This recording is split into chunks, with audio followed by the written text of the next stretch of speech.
Besok lagi kalau ada pemilihan umum, pemilihan apapun itu, kita nggak usah milih. Karena kita ini bukan memilih pemimpin, tapi kita ini lagi memilih penjajah. Kita ini lagi dijajah sama pemimpin kita sendiri. Yang berseragam, yang menggunakan itu ijazah. Bapak Prabowo ngancam tidak mau jadi presiden 2 kali jika masyarakat Indonesia tidak setuju dengan program MBG. Jangankan tanpa MBG, Pak, tanpa jenengan masyarakat Indonesia yo jek iso mangan. Sebelum Bapak jadi presiden, sebelum enek sing jenengane program MBG, masyarakat wis iso masak tiap dino kanggo bekali anake sekolah, nggih mbontoti anake sekolah. Dadi nyun ngapura nggih Pak, jenengan ampun ngremehke masyarakat Indonesia. Jadi Bapak pikir karena kami orang desa jadi kami cara makan ayam dan telur? Baru setelah ada MBG baru kami makan? Bapak Menteri yang terhormat, jangan kau pikir karena kami orang desa jadi kami cara makan ayam dan telur? Ini ayamku! Sakit hati saya dengarnya, Pak. Serendah itu ke kami di mata Bapak? Jangan Bapak pikir orang desa itu cuma makan daun singkong dan ikan kering. Dengar Ki Bapak, sampai detik ini pun kami belum dapat MBG tapi kami bisa makan telur dan ayam. Buka mata Ki Pak, lihat kandang ayamku ini juga kandang ayamku, lihat Ki Pak. Selain itu Pak ada juga ayamku di sini, ini ayamku juga bisa bertelur, memakan tinggal potong, tidak perlu harus menunggu MBG. Kami juga orang desa mampu makan ayam Pak, jangan rendahkan kami. Kami kerja keras Pak, jangan direndahkan.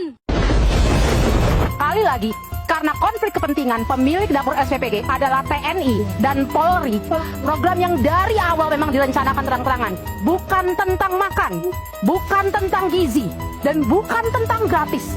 MBG itu tentang maling, MBG itu tentang kedok, tentang topeng. Ketika kalian terus buta dan tuli, kami tidak perlu bayar pajak. Setuju?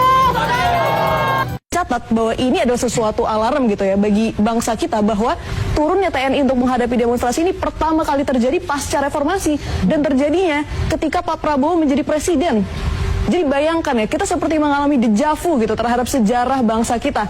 Nah kira-kira ini ya salah satu hal ya yang perlu kita highlight dari semua ini, dan saya rasa hal-hal ini menjadi latar belakang juga lah tentang bagaimana sikap Pak Prabowo menghadapi rakyatnya yang membuat kita akhirnya turun ke jalan seperti itu. Tapi MBG merupakan titik awal. Ini adalah proyek yang paling menghinakan ilmu pengetahuan dan perempuan, yaitu menghentikan program makan bergizi gratis ini.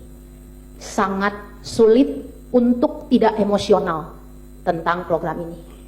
Karena program ini, kalau menilik dari perspektif perempuan, adalah program paling seksis, adalah program paling patriarki, adalah program yang katanya menolong perempuan, tetapi paling tidak mendengar suara perempuan. Bicara makan, bicara ibu, bicara makan, bicara keluarga. Kalau bangsa ini jargonnya, perempuan adalah pilar peradaban.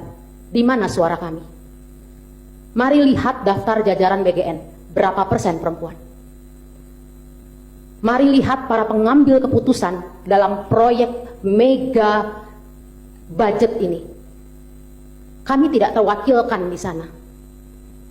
Bukankah kita tahu bahwa urusan makan, urusan gizi, perempuan dan ibu jangan dilawan Bapak dan Ibu.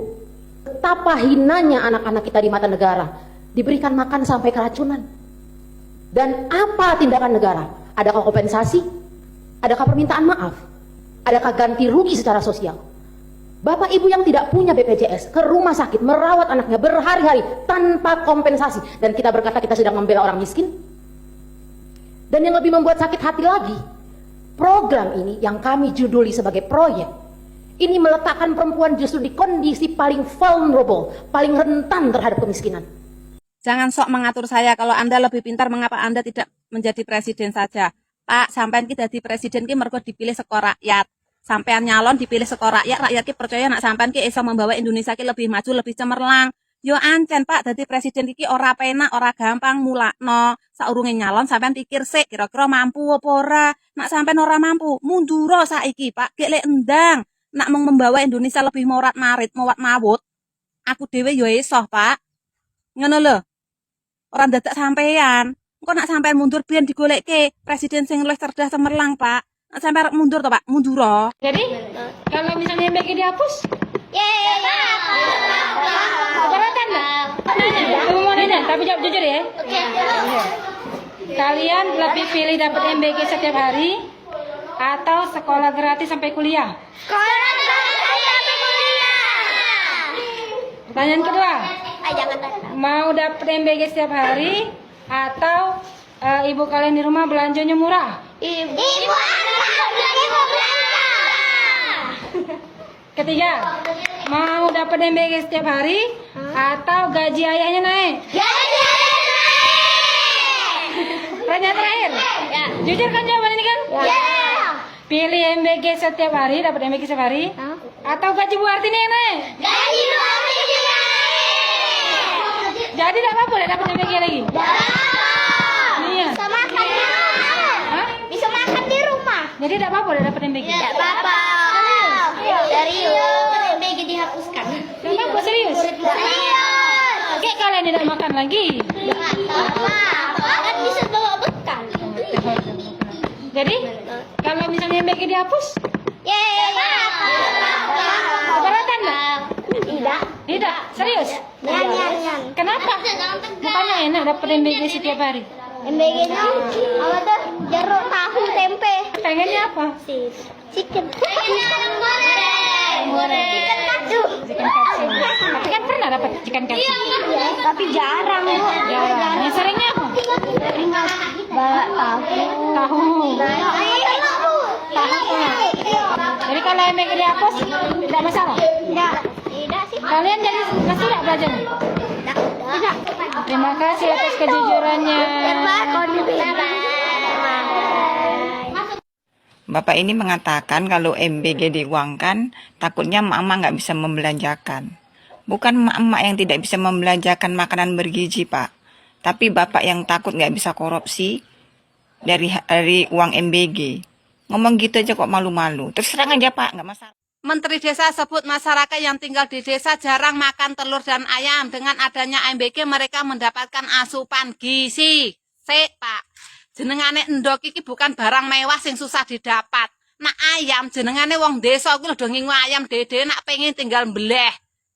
Kowe ngerti ora sego berkatan, Pak? Sego berkatan ki didapat dengan cara mengaminkan tanpa menggunakan dana APBN. Kuwi isine pepak, Pak. Endok, ayam, tahu, tempe, serondeng, peyek, kerupuk sak segone. Tapi kadang ora kepangan-pangan, Pak, jeneng urip nang desa iki. Apa meneh mung endok iki lho panganan kepepet, Pak. Nak nang omah ra duwe janganan, lha kuwi agek dituku. Aja peh mentengke wetengmu dhewe, terus masyarakat sing urip nang desa ngono ki mbok nggih alasan. Ki suarane wong desa lho, Pak, iki, Pak. Asal dari mana? Siap, Pasuruan. Siap, Tulangkung. Kamu belajar begini kapan? Siap, waktu pertama kali masuk. Kamu belajar, dulu kamu nggak tahu gini-gini. Siap. Kamu? Siap tidak? Nggak tahu. Siap. Kamu belajar setelah jadi tentara. Siap. Nah itu kamu rasakan kesulitan tentara itu kamu bisa rasakan. Siap. Ya. Siap. Kamu juga makan di dapur. Siap. Siap. Makan kamu lebih banyak atau lebih sedikit dari anak-anak? Siap. Sama. Sama. Dulu aku pikir mengelola emosi itu jangan marah. Ternyata bukan. Semakin kesini aku semakin belajar dan aku semakin sadar. Mengelola emosi bukan berarti aku harus menahan semuanya. Tapi aku harus mengenali apa sih yang sedang aku rasakan. Dan aku memberi ruang kepada diriku untuk memilih bagaimana aku ingin meresponnya. Kadang-kadang saat marah aku gak langsung ngebalasin chat. Saat sedih juga aku coba untuk journaling, aku coba tulis apa sih yang saat ini aku sedang rasakan. Dan saat rasa cemas datang, aku milih untuk berhenti sejenak dan menanyakan apa sih yang aku sedang takutkan. Ternyata emosi itu bukan musuh. Emosi ternyata adalah sinyal bahwa ada sesuatu yang di dalam diri kita yang sedang membutuhkan perhatian. Saat ini pun aku masih belajar. Tapi satu hal yang mulai aku pahami, aku gak bisa selalu mengendalikan apapun yang aku rasakan, tapi aku bisa belajar memilih bagaimana aku ingin meresponnya.